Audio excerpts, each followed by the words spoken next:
Hey, what's up, guys? Giving an update of my life in Hollywood. So, to start off, I'm gonna do just a couple days at a time. Let's take it back, not yesterday, but the day before. Alright, so I just started working for this girl who is paying me $1,000 a week to be her assistant.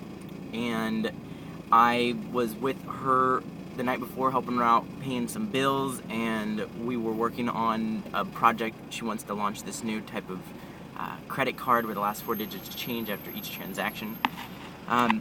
What ended up happening was she had asked me to go down. We were staying at the Sunset Marquise, and I was there helping out the night before, and I went down to the concierge desk to pay for another night, which was like $625. She gave me her card, and I brought the card back up, and we were talking for a little bit, and then I told her I had to leave, and I left, and I get a call from her in the morning saying, "Where the heck is my credit card? Da da da da. Like, oh, you know, where is it? Did you take it? Oh my gosh, da da da." So I went over there, and when I was going there, she was leaving. She's like, "Yeah, just go up there and clean everything and pack everything and find the credit card." So I went up there, packed everything, and I was looking for this credit card, couldn't find it for the life of me, and I was like, oh my gosh. And hours and hours later, she finally comes back, and she like opens up her studio. She's like, "You didn't pack this right." She like unpacks everything. She's like, "You have to fold this and put the shoes in this and this and this," and I was like, wow, okay. So I'm there folding this girl's clothes, putting it in, and she's all upset about the card still. She's like, "I think you took it, da da da," and then she goes in the bathroom and looks in her makeup bag, and she finds it, and she's like, "I owe you a huge apology. I am so sorry." And she's like, "I trust you now." And she's like, "Now I'm gonna take a shower." And she wanted me to set up like a Botox meeting for her, so I set up this Botox meeting, and like an hour and a half later, she's still in the shower, and I'm just like knocking at the door like, "Annie, it's time to go." And she didn't hear me, and finally, like another half hour went by. She comes out, and she's takes another half hour, and then another half hour, and like the Botox people are calling me, and I'm like, "Hold on, she's almost done." And then finally, I'm packing and stuff, and she's yelling at me like, "Do it faster, da da," and I'm just like, "All right, that's it. I gotta go." So I left. I came back. She was talking to a friend, and I was like, "Look, obviously, you don't want me here. I'm gonna leave. Bye." And she's like, "You'll come back, da da da." And so I left. I was going to meet this other girlfriend of mine that I had met. She was just about to sign a super big model deal, be on some billboards and print model ads and all that type of stuff. And she was waiting for me. And then I called my dad. I'm like, "Yo, Dad, what should I do?" You know, like, 'cause he knows her. And he's like, "Well, I don't really know what you should do. She is kind of demanding." And so I stopped back there real quick. I go back to the room. I have to take her bags down, and she goes off to Orange County to spend the night with her, with a gay best friend that she has. And she went to Orange County, was gonna do some Disney thing, and now she's wanting to learn how to do some beats. So to continue the story, she's gone.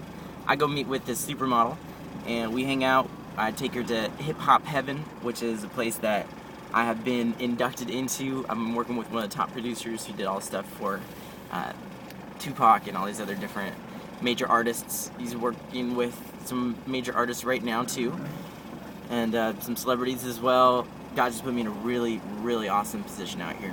And so I take her there, introduce her to sound engineer, and it's a really good vibe. We're trying to figure out if she wants to sing. She does.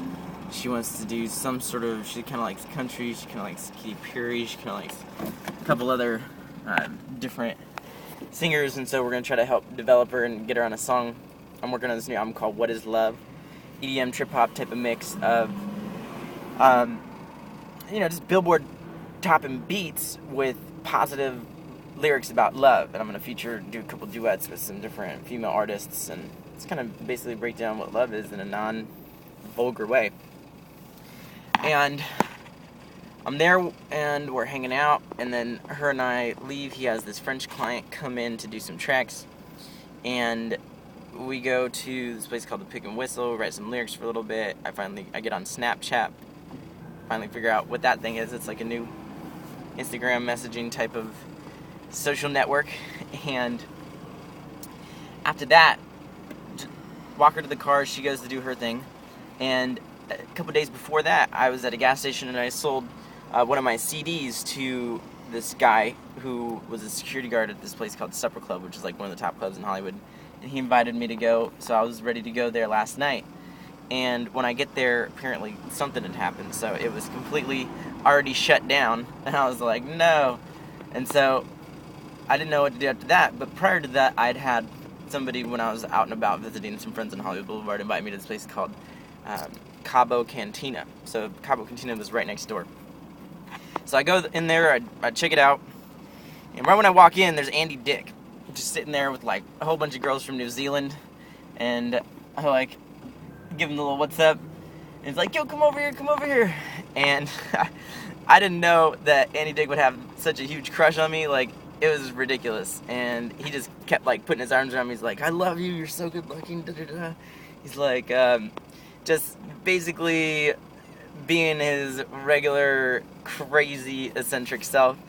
And he offers me to be on, he's like, yeah, you can come on my show. And I gave him one of my CDs, take a little picture with the CD, and it just he was a little bit too frisky with me, so I was like, dude, calm down, man. Like, it's not G.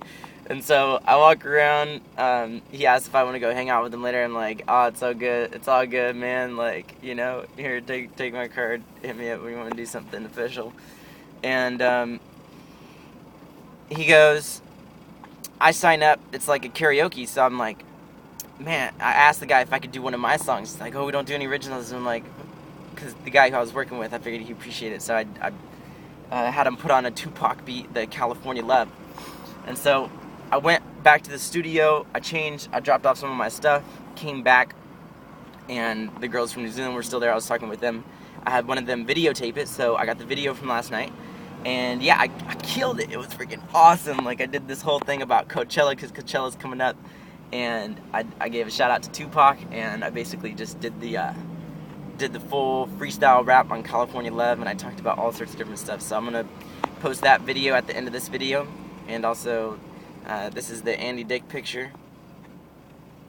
And so it's been crazy over the last couple of days. What happened after that was, yeah, I was going around handing my cards to everybody, introducing myself. Everyone was giving me dap. I mean, it's like, yeah, what's up, good job, man. And there was this one guy, just one dude, who I went up, and he's just like, he just started like massively like hating, like, I don't know, he's just a weird looking guy. He's like, nah, man, get away from me, like, he's like, nah, that was he's like, I could do a better job than that, da-da-da-da. I don't know exactly what he said. I kind of tuned it out, but then I was like, nah, man, I'm not into hate, dude, you know, like, appreciate it. Like, he was the only one who said anything negative, and I could just tell there was a little bit of like jealousy and envy in the air. Or I just got to figure out how to handle it better. I just be like, yeah, okay, then just keep walking. I can't like retort. I heard Andrew Womack say that's like, if you're in a game with like a football and like you're heading to the end zone and like some naysayer in the stadium says something, that's like putting the ball down and like walking up to him like saying, hey man, why are you saying da-da-da? So, you know, just make sure you don't pay any attention to the haters. And if they do have something to say, just take this feedback, move forward, and stay focused on the positive. So, I talked to a bunch of more people. Everyone really likes it. I talked to some people outside. All these girls are coming up to me, wanting to give me their contact info and hang out.